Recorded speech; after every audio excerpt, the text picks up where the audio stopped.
Headline you will see in 2024. Oh boy.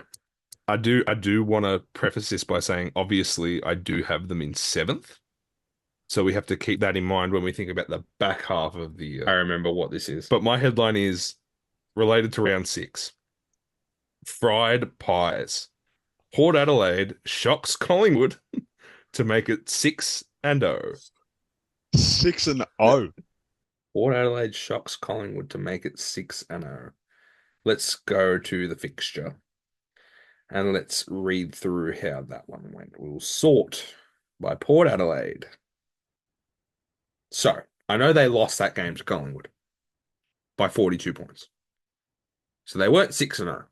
However, beat the Eagles, beat the Tigers, lost to the Demons, beat the Bombers, beat the Dockers. So they went into that game 4-1, could have made it 5-1, ended up making it 4-2. They started the season well.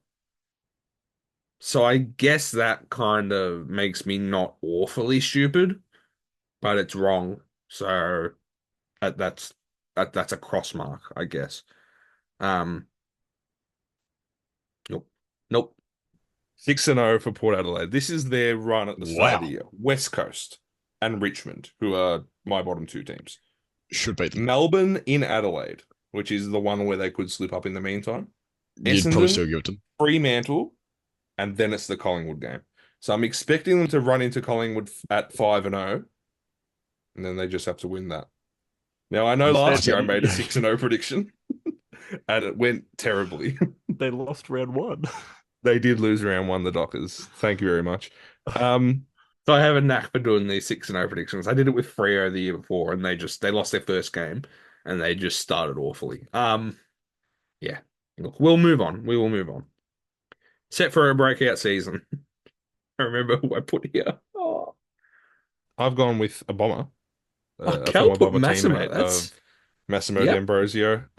Zach Reed, Zach Reed. the big man in defense. I think with a couple of injuries in their tall stocks, I think he should get games quite early. And I think he'll be quite good. He injuries have stuffed him early in his career. He's only played, I think, 8 games in his career, but he was very good in the first half of that match sim that they played against the Saints.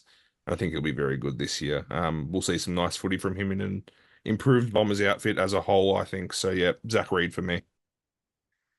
He was very good in preseason. He was very good in preseason. I have to say that. Like even after I said this on video, there were a couple of preseason games, and he was good. He went out in round one to play the Hawks.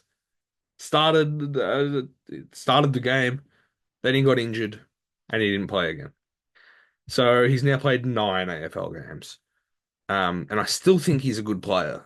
He just can't stay fit. Like he got back into the VFL. I think he got injured in the VFL after he came back this year. So it's just, man. Look, I won't be picking him next year. I can assure you this. Oh boy, let's just go to the next one. What is it? Recruit of the year. Let's do that. Cal had Schultz. Jacko had Tom Duday. A pair of not very good calls there. I think I won this one. I've also gone very safe with mine. We spoke about Brody Grundy before and what Yeah. he's going to bring to Sydney. For me, it's him. I think he takes them to that next level. They haven't really had that brilliant ruck in so long, and I think Yeah. he's gonna be the guy. I was very right about that. He did take them to the next level. They haven't had that ruck in a long time, and he was very good. He was very good this year. Perhaps tailed off with them a little bit in that slump, but they all did. Um, I think he was a bit stiff to not be in the All Australian 40 at least, considering I had him in my 23. I had him in my 23. I think he's a very good player. A very good player. Um, was he recruit of the year? Massimo will be up there. Um, I'm sure there's someone I'm forgetting, but yeah, no. Good call from me. Good call. What's the next one? The next one is a surprise All Australian. Who did I put for this? Let's have a look. Right in that spot where you probably have Zach Bailey, I have Sam Flanders from the Gold Coast Suns. Ah, He's just like that last, I want to say 5 games, maybe 6 or 7 games last year. He was outstanding, and I think he's going to put that together over 24 games this year. And I think that'll get him a spot on the half forward flank. I feel like a lot of people are overlooking him in terms of the best sort of mid forwards in the comp. I think everyone's going to know this guy's name by the end of the year. I think the way Dimmer used to operate with Dusty Martin, that is the type of role. All right, we're going to stop it there because I'm talking about things that didn't really materialize because he wasn't really playing that role. Got moved to half back, was just racking up touches off half back. Like he was outstanding this year. He was good. I need to say this is a good pick. I don't think he made the 40 in the end, but I might have had him in there.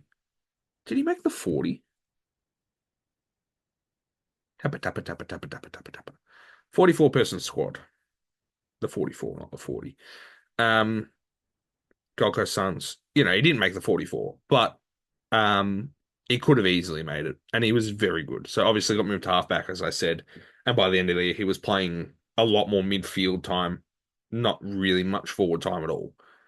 So he's not that player anymore, which I mean maybe made it harder for him to get in because he was competing with midfielders and halfback flanks and that.